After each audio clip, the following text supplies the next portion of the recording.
আসসালামু আলাইকুম। সম্মানিত ভিউয়ার্স, আশা করি ভালো আছেন সবাই। আজকে আপনাদের জন্য নিয়ে আসলাম ডাক্তার রেড ওয়েগ কোম্পানির তৈরিকৃত R11, যেটা মূলত রিউমেটিক আর্থারাইটিস, বাত ব্যথায় খুব ভালো কাজ করে। এবং এটা যাদের দীর্ঘদিন ধরে বাত ব্যথার সমস্যায় ভুগতেছেন, তাদের এই সমস্যা থেকে, বাত ব্যথা থেকে কার্যকরভাবে মুক্তি দেওয়ার জন্য R11 ড্রপটাই খুবই কার্যকর এবং খুব বেশি ব্যবহৃত হয়। তো যাই হোক, বাত ব্যথা নাই এমন পরিবার বাংলাদেশে আসলে মেলানো খুব কঠিন। আর বাত ব্যথা চিকিৎসাটা বেশ সময় সাপেক্ষ এবং এর মানে টোটাল ম্যানেজমেন্টটাও বেশ একটু কষ্টসাধ্য। তো আমরা রিউমেটিক আর্থ্রাইটিস সম্বন্ধে যদি আমরা প্রথমেই বলতে যাই, তাহলে রিউমেটিক আর্থ্রাইটিস হচ্ছে যে একটা অটো ইমিউন ডিজিজ। এটি দীর্ঘমেয়াদী জয়েন্টের রোগ। অটো ইমিউন ডিজিজ বলা হয় এই কারণে যে এই রোগ শরীর তার নিজস্ব প্রতিরোধ ক্ষমতা জয়েন্টগুলিকে আক্রমণ করে, সেখানে প্রদাহ সৃষ্টি করে, ফুলে যায়, ব্যথা বেদনা হয়। নির্দিষ্ট কোনো কারণ এখনো রিউমেটিক আর্থ্রাইটিসের তৈরি হওয়ার পেছনে এখনো জানা যায় নাই। তবে রিউমেটিক আর্থ্রাইটিস এটা বংশ পরম্পরায় দেখা দেয় এবং বেশ কিছু এক্স ফ্যাক্টর এর সাথে জড়িত আছে রিউমেটিক আর্থ্রাইটিসের।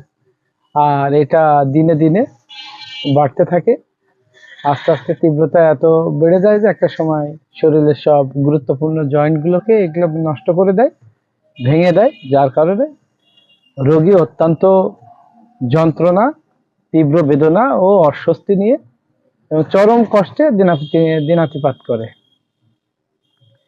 সব বয়সে রিউমেটিক আর্থ্রাইটিস দেখা যায়, তবে আসলে 40-এর পরের থেকেই এর তীব্রতা খুব বেশি বাড়ে। আর একটা সময় রিউমেটিক আর্থ্রাইটিসের রোগীরা যদি ঠিকমতো চিকিৎসা না দেওয়া হয়, তো সেক্ষেত্রে রোগী বিকলাঙ্গ, অচল ও পঙ্গু হয়ে যেতে পারে। তো যাই হোক, R11 সম্বন্ধে যদি আপনাদের সাথে কথা বলতে যাই, তাহলে আপনাদের সাথে বলা লাগে যে R11 হচ্ছে যে একটা কম্বিনেশন ড্রপ, যেটা রেকওয়েক কোম্পানি কর্তৃক তৈরি করা হয়েছে।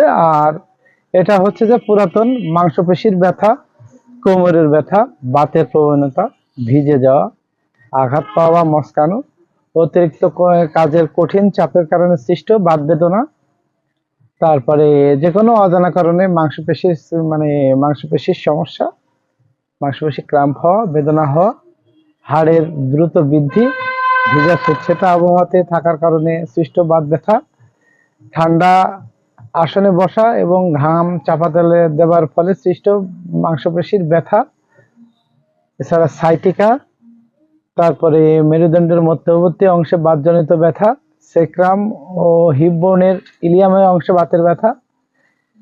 এক কথায় সব ধরনের বাত ব্যথার ক্ষেত্রে R11 অত্যন্ত কার্যকরী।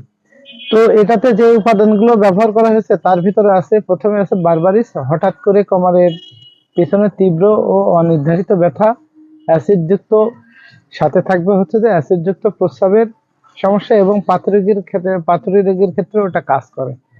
তারপরে হচ্ছে যে আপনাদের আছে, এটাতে আছে ক্যালসিয়াম ফসফরিকাম, কাঁধে ও মেরুদণ্ডের মাংসপেশির ব্যথা, হাড়ের ব্যথা, অ্যাসিডযুক্ত, তারপরে হচ্ছে যে আর্দ্র আবহাওয়া প্রভৃতি ক্ষেত্রে উপকারী। এছাড়া ইহা দেহের ইমিউন সিস্টেমকে ডেভেলপ করতে এটা সহায়তা করে। কস্টিকাম হেলনা, এটা মূলত কোমরের ব্যথা, বিশেষ করে ওঠার সময় গলা, ঘাড় এবং পিঠের মাংসপেশিতে বেদনাদায়ক আড়ষ্টতা, স্নায়ুশূল অনমনীয় ব্যথা, বিকৃত দুর্বল গ্রন্থি, বেদনাদায়ক অস্থিসন্ধি, এসব রোগে আরাম দেয়। রডোডেনড্রন এর বাত সমস্যায়, বিশেষ করে ছোট সন্ধিগুলোতে এর কাজ করে বেশি। আমাদের দেহের যেসব ছোট ছোট সন্ধিগুলো আছে, সেই সন্ধিগুলোর পরে রডোডেনড্রন সব থেকে বেশি কাজ করে। তাছাড়া সাধারণ ঝড় বজ্রবৃষ্টির সময় ব্যথার প্রবণতা যাদের বৃদ্ধি পায়, তারা রডোডেনড্রন ব্যবহার করলে আপনারা ভালো ফল পাবেন। এছাড়া সব থেকে মানে গুরুত্বপূর্ণ একটা উপাদান আছে, যেটা হচ্ছে যে রাস্টক্স, হাত পায়ের বা অন্য কোনো অঙ্গের স্থানচ্যুতি, রাতে বিশ্রামের সময় যন্ত্রণা বৃদ্ধি পায়। আবার চলাফেরা করলে অথবা গায়ে তাপ লাগলে আরাম বোধ হয়। ঠান্ডা লেগে পৃষ্ঠ মানে পিঠের দিকে যেই মাংসপেশির ব্যথা হয়, বেদনা হয়, সেসব বেদনার ক্ষেত্রে, বাত বেদনার ক্ষেত্রে এটা ভালো কাজ করে। তারপরে সকালের দিকেও ঠান্ডা আবহাওয়ায় যাদের বাত ব্যথা বৃদ্ধি পায় তাদের জন্য এটা ভালো কাজ করে।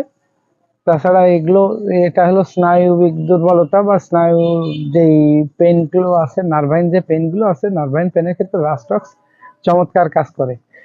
এছাড়া এটা শারীরিক দুর্বলতা, অসাড়তা, তারপরে হচ্ছে যে অস্থিরতা, কটিতে বাত, এগুলোর এগেনস্টে রাস্টক্স খুবই ভালো ফলাফল দিয়ে থাকে।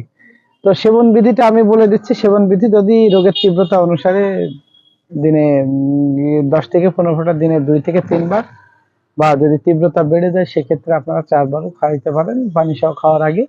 আর চাইল্ডের ক্ষেত্রে 5 থেকে 7 ফোঁটা দিনে 2 থেকে 3 বার পানি সহ খাওয়ার আগে দিলে ভালো ফলাফল পাওয়া যাবে।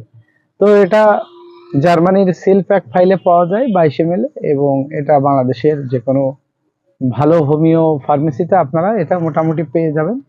আর আমাদের কাছ থেকে যদি সংগ্রহ করতে চান, ডেসক্রিপশনে দেওয়া নাম্বারে যোগাযোগ করলে আপনারা এটা পেয়ে যাবেন।